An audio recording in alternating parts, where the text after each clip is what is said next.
Assalamualaikum warahmatullahi wabarakatuh. Waalaikumsalam warahmatullahi wabarakatuh. Selamat siang Bu Yani. Apa kabar panjenengan? Sehat Bu? Alhamdulillah sehat. Ya, sebelumnya Bu Yani saya mohon maaf dulu atas sudah mengganggu waktu panjenengan. Kemudian yang kedua, saya mengucapkan terima kasih karena panjenengan sudah meluangkan waktu di tengah kesibukan panjenengan. Seperti yang sudah saya sampaikan kemarin, jadi berkaitan dengan ini tugas saya sebagai calon pengguna angkatan 7 yaitu pada modul 3.1, yaitu mengenai pengambilan keputusan berbasis nilai-nilai kebajikan sebagai pemimpin, khususnya panjenengan yang selama ini sudah menjadi seorang pemimpin atau kepala sekolah, ya. Tentunya dengan sudah banyak menghadapi kasus-kasus real mungkin yang saya yakin luar biasa dalam pengambilan keputusannya ya Bu. Nah, ini ada beberapa pertanyaan yang ingin saya ajukan kepada panjenengan. Jadi selama ini panjenengan tentunya pernah ingin apa itu dihadapkan pada kasus-kasus atau permasalahan yang dihadapkan pada dua hal yang masing-masing punya kepentingan yang saling bersinggungan gitu ya. Nah, dari kasus itu bagaimana panjenengan itu dapat mengidentifikasi kasus-kasus tersebut itu termasuk dilema etika ataupun termasuk rujukan gitu. Terima kasih sebelumnya Mbak Herlina telah mempercayakan kepada saya untuk bertanya ya, untuk mengidentifikasi suatu kasus apakah itu kasus yang termasuk etika dilema etika ataupun rujukan moral. Dilema etika itu kan suatu kasus di mana di situ benar melawan benar. Sementara kalau rujukan moral itu adalah kasus yang benar melawan yang salah. Jadi kalau kami seperti itu. Jadi cara panjenengan untuk mengidentifikasi dalam suatu kasus apakah itu termasuk dilema etika, kalau dalam pengambilannya itu ini Ibu ada hal yang benar melawan benar. Ya, betul. Terus kalau pada rujukan moral itu Benar melawan salah. ya, untuk yang pertanyaan kedua gitu ya. Kalau bagaimana panjenengan menjalankan pengambilan keputusan terutama untuk kasus-kasus yang ada dua kepentingan yang sama-sama benar atau sama-sama mengandung nilai kebajikan. Sering sih terjadi kasus seperti itu di sekolah ya, dan kita harus menghadapinya.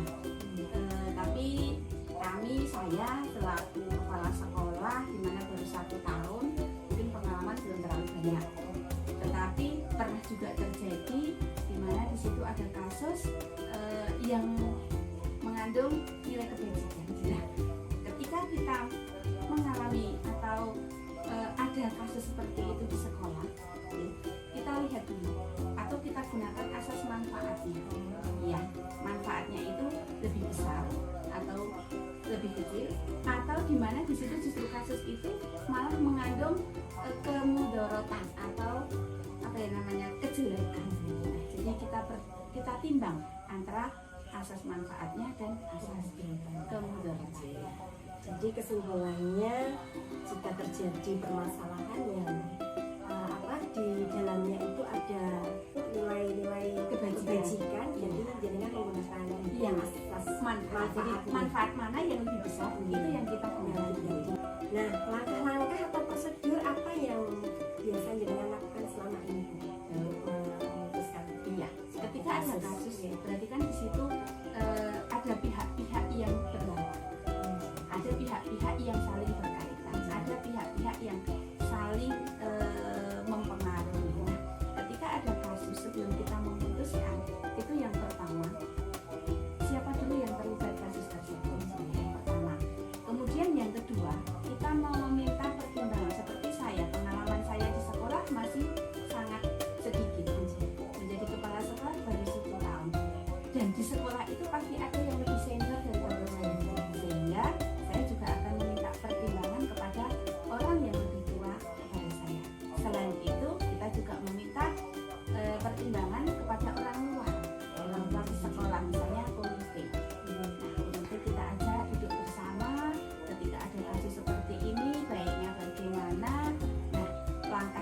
selanjutnya untuk mengambil keputusan seperti apa kita ambil bareng-bareng bersama orang lain, sehingga nantinya itu ketika keputusan sudah diambil, ketika ada yang salah, yang bertanggung jawab tidak saya sendiri, tapi sudah ada orang masuk yang senior dan dari pihak luar tadi. Jadi yang pertama jenengan lakukan adalah tadi yang terlibat mencari tahu yang terlibat, terus kemudian meminta pertimbangan, meminta pertimbangan yang senior, kemudian yang ketiga melibatkan pihak luar, seperti contohnya komite sekolah. Untuk selanjutnya, hal-hal apa saja yang selama ini panjenengan anggap efektif dalam pengambilan keputusan pada kasus-kasus yang termasuk dilema etika? Kalau yang efektif itu yaitu satu, kita melihat dulu yang terlibat dalam kasus tersebut. Ya. Karena dilema etika tadi kan benar melawan benar.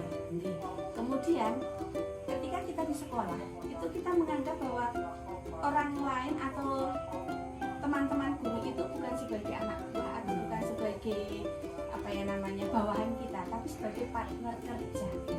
Ketika mereka itu dimanusiakan, insya Allah keputusan yang kita ambil karena kita memanusiakan mereka, keputusan yang kita ambil itu akan bisa diterima oleh mereka juga, meskipun mereka itu benar tapi nanti pengambilan keputusannya disalahkan kasarannya atau dinomor duakan ya, daripada yang pertama tadi karena benar melawan setidaknya sudah dilibatkan semuanya ya.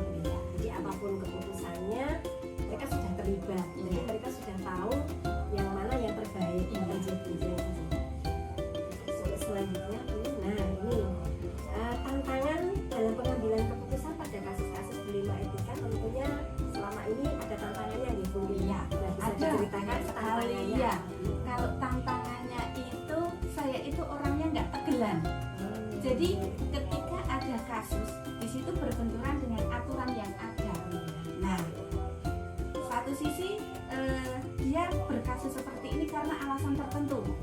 Sementara kasusnya ini meskipun benar, tapi juga sedikit agak melenceng, agak belok daripada aturan yang ada. Nah itu karena saya tidak tegelan tadi, kadang ya keputusan itu masih berpihak ke yang menggok yang tadi. Iya, meskipun tadi jalannya belok, tadi tetap akan ke jalan lurus lagi, tapi tetap ada beloknya tadi. Nah ini Bu, jenengan apakah mempunyai tata cara atau jadwal tertentu dalam sebuah penyelesaian kasus dilema etika, atau mungkin jenengan langsung menyelesaikan di tempat ketika terjadi suatu kasus? Ketika ada kasus itu sebenarnya nggak bisa kita itu langsung memutuskan ataupun membuat jadwal. Jadi kasus itu kan datangnya tiba-tiba, nggak bisa dijadwal. Sehingga ketika ada kasus, kita terima dulu kasus itu, kita pelajari dulu, kita analisa dulu. Kalau sekiranya kasus itu memang memerlukan orang lain untuk menyelesaikan, ya kita menyelesaikan dengan orang lain. Tapi sekiranya memang kasus itu hanya bersinggungan dengan saya sendiri atau dengan aturan yang ada yang harus segera ditegakkan, ya berarti harus segera ditegakkan. Jadi kesimpulannya situasional. Iya, kalau tidak melibatkan orang lain mungkin langsung bisa diselesaikan saat itu, tapi kalau melibatkan orang lain berarti kita perlu waktu nanti ya, kita menentukan bagaimana agar semua yang terlibat itu bisa diikutkan dalam pengambilan keputusan. Bu, adakah seseorang atau faktor-faktor apa yang selama ini mempermudah panjenengan dalam pengambilan keputusan dalam kasus-kasus dilema etika? Ada. Saya merasa sebagai junior ya, ketika ada suatu kasus yang sering atau yang menjadi pegangan saya itu adalah atasan saya. Saya juga meskipun saya di situ sebagai atasan, tapi saya juga masih ada atasan lagi. Nah, otomatis atasan saya di atas saya itulah yang menjadi pegangan saya untuk mengambil keputusan. Jadi ketika ada kasus dengan bisa mungkin melakukan komunikasi. Ada pihak lain yang dilibatkan Bu, mungkin atasan? Selain atasan saya, pihak lain justru saya meminta pertimbangan dari yang pertama senior guru yang ada di situ, yang kedua juga dari komite sekolah atau tokoh masyarakat. Karena sebenarnya sekolah itu kan milik masyarakat, di mana di situ ada tokoh-tokoh masyarakatnya yang tahu betul dari berdirinya sekolah itu sampai sekarang itu beliau pasti akan tahu persis. Jadi selain dengan apa itu meminta pertimbangan dari pimpinan panjenengan, jadi juga melibatkan guru-guru yang senior. Selain itu juga komite sekolah tahu mengenai lulus sekolah itu ya Bu. Nah Bu, dari semua hal yang telah jenengan sampaikan itu, pembelajaran apa yang dapat panjenengan petik dari pengalaman Anda mengambil keputusan dilema etika ini? Kalau kesimpulannya ya, sebagai seorang kepala sekolah itu kan sebenarnya harus bisa dewasa, harus bisa menempatkan sebagai seorang, bukan atasan tapi sebagai seorang apa ya, pimpinan yang bisa gandeng semuanya. Nah, disitulah seorang kepala sekolah itu harus bisa bersikap adil, ya, bersikap adil kepada seluruh bawahannya. Yang pertama, yang kedua juga mempunyai tanggung jawab terhadap seluruhnya. Tanggung jawabnya apa? Tanggung jawab ketika mempunyai ada seseorang yang akan berjalan belok, kita harus meluruskan. Nah, Jadi dapat dilema etika dari pengambilan keputusan yang selama ini setelah jadi seorang kepala sekolah itu yang pertama bisa mengendalikan iya. yang kedua tadi bersikap adil, yang ketiga bertanggung jawab terhadap apa yang terjadi, termasuk Apa yang prestasi terjadi, tadi apa ya, yang dilakukan Iya. oleh termasuk dalam pengambilan keputusan. Luar biasa sekali Bu Yani bincang-bincang kita pada kesempatan kali ini.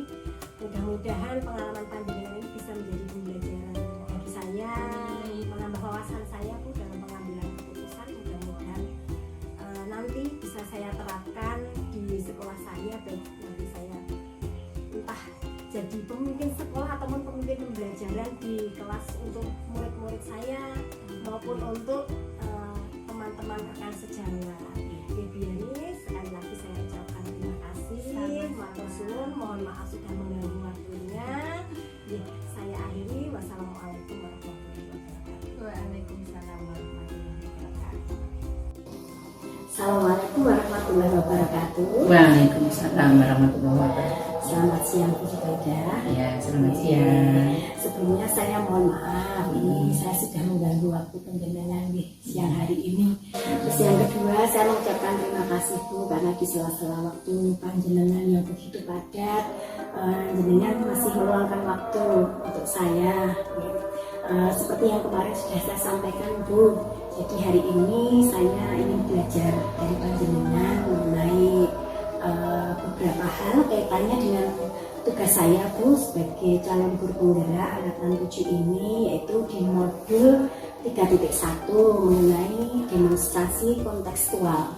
Ini mengenai ini Bu, pengambilan keputusan berbasis nilai-nilai kebajikan sebagai pemimpin. Nah, ini khususnya bagi penjenengan. Nah, ini jenengan yang sudah menjadi pemimpin atau kepala sekolah dalam kurun waktu yang lama, sudah lama, sudah berapa tahun Bu menjabat sebagai kepala sekolah?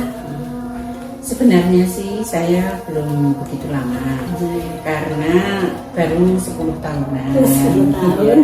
Ya. Jadi mungkin ya pengalaman saya masih banyak yang kurang. Nah, kekurangan itu memang ada pada diri saya akui.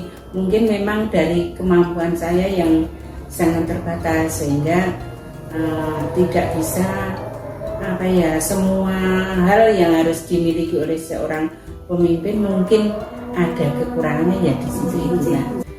Begini Bu, jadi sebagai seorang pemimpin atau kepala sekolah, selama ini pasti jenengan pernah dihadapkan pada dua hal yang sama-sama baik tapi saling bertentangan, dan jenengan harus memutuskan salah satunya nih Bu. Iya. Nah, bagaimana panjenengan mengidentifikasi kasus-kasus tersebut yang merupakan dilema etika dan rujukan moral?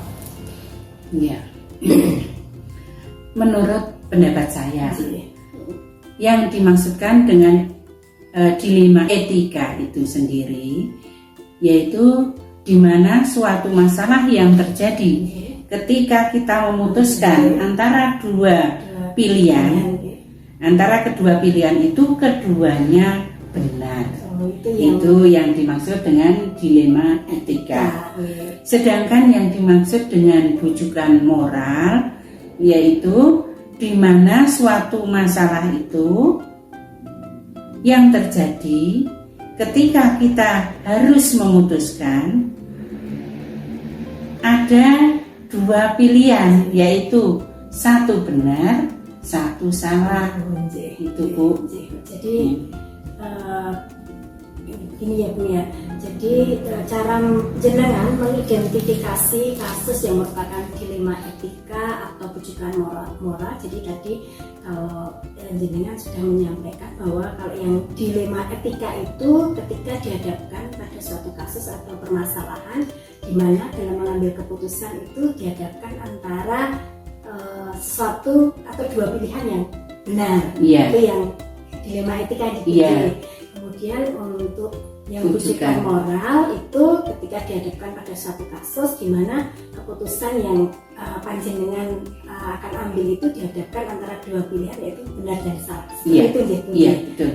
Untuk selanjutnya Bu, langkah-langkah atau prosedur seperti apa yang biasa Anda lakukan selama ini?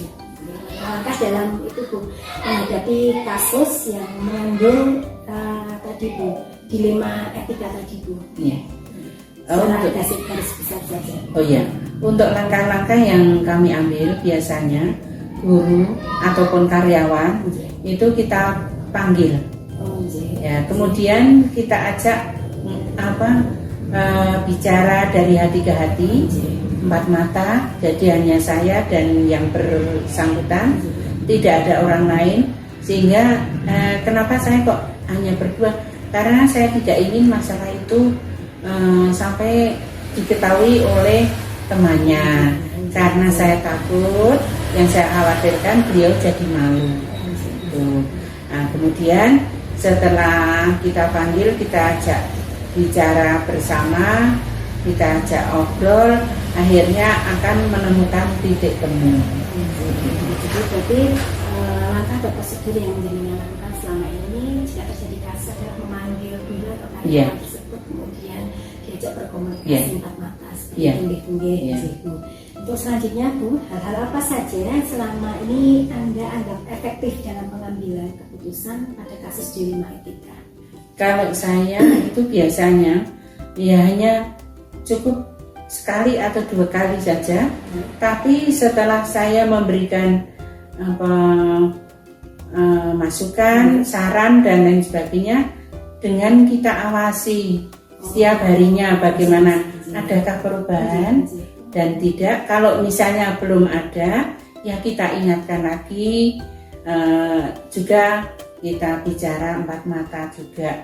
Nah itu biar beliau bukan berarti biar merasa jerah, itu tidak, tapi ya setidaknya malulah dengan jabatannya sebagai seorang guru.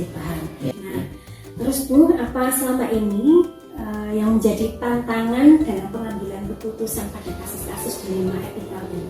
Yang menjadi tantangan saya begini, sebenarnya bisa dibilang berat tapi juga bisa tidak, karena memang kita berusaha untuk menegakkan peraturan, sehingga mau tidak mau, bisa tidak bisa, hal itu harus kita sampaikan.